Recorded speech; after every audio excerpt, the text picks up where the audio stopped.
बच्चों मैं बात कर रहा हूँ आप लोगों से बीआरएस की। बीआरएस का मतलब क्या होता है उसकी, और क्यों बनाया जाता है और किसके द्वारा बनाया जाता है। तो बैंक बीआरएस मतलब बैंक रिकन्सिलिएशन स्टेटमेंट। ये एक ऐसा स्टेटमेंट होता है जो कि अकाउंट होल्डर बनाता है। अकाउंट होल्डर यानी कस्टमर ऑफ द बैंक, यानी हम कह सकते हैं हमारा बिजनेसमैन, जो वो एक पर्टिकुलर डेट पे बनाता है। किस लिए बनाता है? ताकि वो रिकनसाइल कर सके, मैच कर सके, टैली कर सके अपने बैंक बैलेंस को, जो कि उसकी कैश बुक शो कर रही है, उस बैलेंस से जो कि पासबुक, जिसे हम बैंक स्टेटमेंट भी कहते हैं, उससे मैच कर सके, टैली कर सके, और ये जान सके कि इनके दोनों बैलेंसेस के पीछे क्या डिफरेंसेस आए हैं और किन वजहों से आए हैं। ठीक है, तो दिस इज कॉल्ड BRS और bank reconciliation statement. It is prepared by a businessman at a particular date, normally at the end of the month, to reconcile or tally or match the cash book balance with the balance shown by the passbook and cash book का bank balance. इस बात को ध्यान रखिएगा बच्चों। और ये उन दोनों बैलेंसेस में उन सभी कॉजेज ऑफ डिफरेंसेस को शो करा करता है। तो कैश बुक और पासबुक के बैलेंसेस के बीच में जो भी डिफरेंस आता है, ये उन दोनों डिफरेंसेस को लोकेट भी करता है, शो भी करता है, जिनकी वजह से वो डिफरेंस आया है। ठीक है बच्चों, ये स्टेटमेंट है, ये डबल एंट्री बुक कीपिंग का हिस्सा नहीं होता है। ये कोई डेबिट एंड क्रेडिट के रूल को फॉलो करके नहीं बनाया जा रहा होता। इसमें बस हमें एक बैलेंस से दूसरे बैलेंस तक पहुंचना होता है, और ये वो सारे रीजंस को डिस्क्लोज करना होता है जिनकी वजह से वो दोनों बैलेंसेस मैच नहीं कर रहे थे। ठीक है बच्चों, तो अब क्या रीज़न होते हैं जिसकी वजह से कैश बुक बैलेंस और पासबुक बैलेंस एक दूसरे से मैच नहीं करते? तो देखिए बच्चों, पहला रीज़न होता है टाइम गैप। टाइम गैप का मतलब, देखिए होता क्या है कि जब हम चेक बैंक में जमा कराते हैं तो ज़रूरी नहीं होता कि चेक जो है उसी दिन क्लियर हो जाए।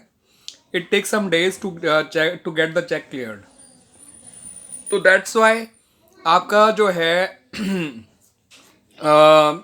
डिफरेंस आ सकता है because of the time gap. Similarly cheque issue करते वक्त, आप चेक इशू करते हो, आप तो उसी दिन पैसा कम कर देते हो जिस दिन आपने चेक इशू किया, मगर बैंक तभी उस पैसे को कम करेगा जिस दिन उसके चेक पेमेंट के लिए आएगा। यही रीज़न होता है कि जिस भी डेट पर आप बना रहे हो, तो हो सकता है कुछ चेक आपने डिपॉजिट कर रखे हों मगर अभी क्लियर ना हुए हों, जिसकी वजह से आपका बैलेंस और बैंक का बैलेंस मैच नहीं करेगा, पासबुक का यानी। या फिर जो आपने चेक इशू करके अपना बैलेंस कम कर दिया हो, मगर वो चेक अभी बैंक में पहुंचा ही नहीं है जिस दिन आप बीआरएस बना रहे हो, तो वो चेक आपके यहाँ तो कम हो चुका है मगर बैंक में कम नहीं हुआ, दैट्स वाई। उसके अलावा कुछ ट्रांजेक्शन ऐसी होती हैं जो बैंक ही रिकॉर्ड करता है, और हमें बाद में बैंक के कहने पर या बैंक के स्टेटमेंट मिलने पर वो रिकॉर्ड करने होते हैं अपने यहाँ पर।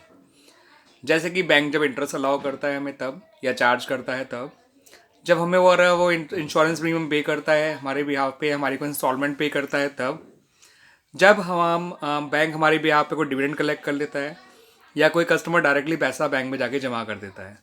तो ये ट्रांजेक्शन बैंक पहले रिकॉर्ड करता है, और हमें इसको बारे में बैंक से इतना पता चलता है जब हमारे पास बैंक स्टेटमेंट आती है।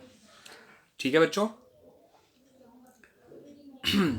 उसके अलावा गलतियां का कारण हो सकता है डिफरेंसेस होने का। गलतियां जैसे अगर कैश में हुए तो अंडरकास्टिंग या ओवरकास्टिंग एरर हो सकता है, या आप जो है गलत साइड में रिकॉर्ड कर लें, डेबिट वाली चीज़ क्रेडिट साइड में रिकॉर्ड कर लें, रिसिप्ट को गलती से पेमेंट में रिकॉर्ड कर लें, या अमाउंट को कम या ज़्यादा रिकॉर्ड कर लें, या अमाउंट रिकॉर्ड करना ही भूल जाएं। सिमिलरली ऐसी ही गलती पासबुक में हो सकती है कि पासबुक में आप जो है टोटलिंग कम या ज़्यादा कर दें, या गलत अमाउंट क्रेडिट या डेबिट साइड में लिख दें, ठीक है, या गलत साइड में ही लिख दें। ठीक है बच्चों, या किसी और का पैसा आपके अकाउंट में ट्रांसफ़र कर दें, या कुछ लिखना भूल जाएं, तो ऐसा कैश बुक में भी हो सकता है बच्चों, सॉरी पासबुक में भी। दैट्स वाई ये कारण होते हैं बच्चों जिनकी वजह से कैश बुक का बैलेंस और पासबुक का बैलेंस एक दूसरे से मैच नहीं करते हैं बच्चों। ठीक है बच्चों, तो आई होप आपको ये समझ में आया होगा बीआरएस का मीनिंग भी, as well as the reason for differences between the two balances. ठीक है बच्चों, थैंक यू।